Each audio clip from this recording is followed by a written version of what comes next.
My name is Trisha, and I am living here in Toronto.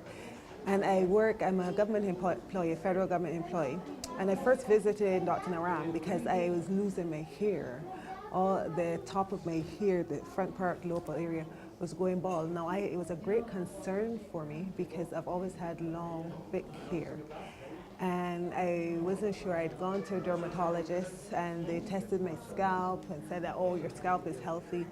And I said to them, I said, no, something is wrong because I'm losing my hair. I said, my hair is always been thick. So that was the motivation for coming to see Dr. Naram. It is, but it was a gradual process because I think when I had my first child, I think I noticed, it was a bit not as thick, but it wasn't a reason for concern. But then in the last, probably about 5 years ago, I was going through a difficult time in my life, and I don't know if it's associated with it, but and it started getting really thin, and the top was getting really bald, and I don't have balding is not a thing in my family anyway. So it was very frustrating when you go to you go to the doctor and they tell you, oh, nothing's wrong, and then emotionally too, as a woman, that's. And from not only as a woman and the Caribbean culture, your hair is your beauty, and you spend a lot of time with on your hair. So, it became very, it kind of, you were very kind of touchy about it. When people notice, and you try to style it so you can cover the section that's balding. And even though, you didn't like if somebody made a joke about it. And then I started noticing how many women were actually out there losing their hair. And I was like, oh, that woman's hair, she's having the same problem.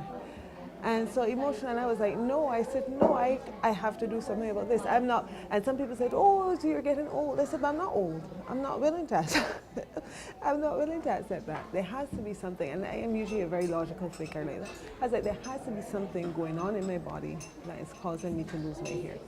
And I wasn't willing to accept the fact that this was my fate for life, So then when I came to see Dr. Naram, and he was so positive, he examined me, and he was like, and the amazing thing is that he touched my pulse, and he said to me, oh, there's a lot of inflammation in your body.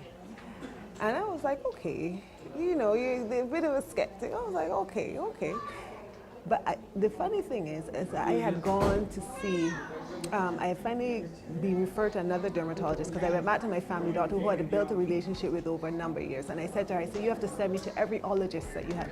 I said, because I'm determined to find out what is going on in my body. And she sent me to a dermatologist and who had taken a biopsy of my scalp prior to me coming to see Dr. Naram. So when I came to him and he said to me, oh, and he did my pulse, he said, oh, you have a lot of inflammation in your body. I thought, inflammation? I was like, okay. Then a couple of weeks later, the dermatologist called me with the results. And she said to me, you have this condition called plana pilaris. I didn't say it right. But I said to her, what is that? She says, oh, it's basically inflammation in your scalp. I was floored. I was like, wow, this guy is good. So before seeing Dr. Naram, were there creams or certain medicine that you were trying? I wasn't taking any, I would just research herbal things, and I went, the shampoo and put this thing on. And I did research some herbal things because I like to go the herbal route, but there was no medication that I was taking or anything like that. I was just trying to, do my own research to figure out, okay, what really could be happening.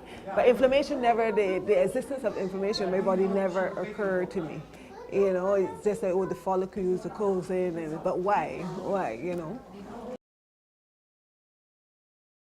Well, there's a dietary component to it as well, where Dr. Naram usually suggests you don't take any wheat and you don't take any tomatoes and okras, there's a list of things. He suggests mung beans, using on mung beans and cooking with them. So I started, and the funny thing is too, that I had discovered that when I eliminated wheat from my diet, I had noticed before that sometimes I would be burping a lot. And when I did that, completely gone. So I followed that. And I started taking the supplements. And slowly, then I started to see, I was like, is that fuzz? Because of course it's a sensitive area for you, so you examine it, examine it with a you examine it with a microscope each time. And then I started to see changes, and I started to see like they would grow very tiny. First of all, like fuzz, like it seemed like fuzz on the covering from the scalp coming through, and I was like, wow. So I said to my son, I have a son who's 13, so he shoots it straight, very straight shooter. So I said to him, I said, look at my scalp. Does it look as if my hair is growing back? And he was like, yeah, Mom, it does. So I continued taking but it was a gradual process. What you see like from today and when I came, like there was a big difference. Like when you looked at me face on before and you looked at my scalp, you could actually see like right through, So he was like, yeah, it's coming. So I continued taking. Then when I came back in 6 months' time, I came back to see Dr. Naram. And he did his examination again, and he was like, wow. He says, yes, you're improving. It's good. So I continued to take this supplement because, usually people think, oh, medication is like, oh my gosh, they take it 2 days and it's not working.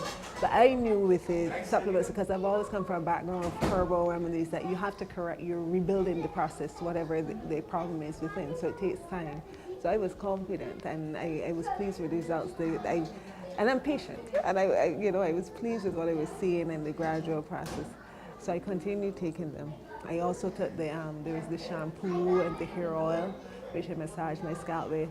I eliminated all the other, the shampoos and conditioners with the chemicals and stuff that might be harming the scalp and contributing to the buildup. So I did that. And when I came back in 6 months, even Dr. Naram was like, wow. So it continued. So I knew when I came today. And even I have a friend, like my colleague at work, and we were close, and he said to me, he says, Trisha, your hair is growing. And the funny thing is, my dad, this Christmas that just passed, I hadn't seen my dad probably in about 4 years. Like, we talk all the time, but he hadn't actually visited. So when he came, after being at my house for a couple of days, he says, Trisha, he said, your hair is growing back. He said, I remember the last time I was very concerned about your hair, and I was expecting that when I came, that maybe you would lost all your hair. He says, but wow, it's growing back. So not only did I notice, but it was visibly noticeable to people, and especially coming from my dad, because he hadn't seen me in a while. So for him to, and he wasn't prompted or anything, for him to notice. It's reversible. Don't see it as a life sentence. There is help out there. It can be cured. Whatever the problem is, and I know it's frustrating, but be patient. Be patient. If there's a cure, it can be helped, and you're in the right place. You're in the right place. Dr. Naram can definitely help you. I want to thank you for coming into my life, and thank you for the great work that you're doing. You're doing the world a great service with your products, your patience, your knowledge. And I thank you, because there's so many things out there, so many people out there that don't have answers, and you're giving them a lifeline. And I want to thank you from the bottom of my heart, and continue blessings to you and your organization. Thank you.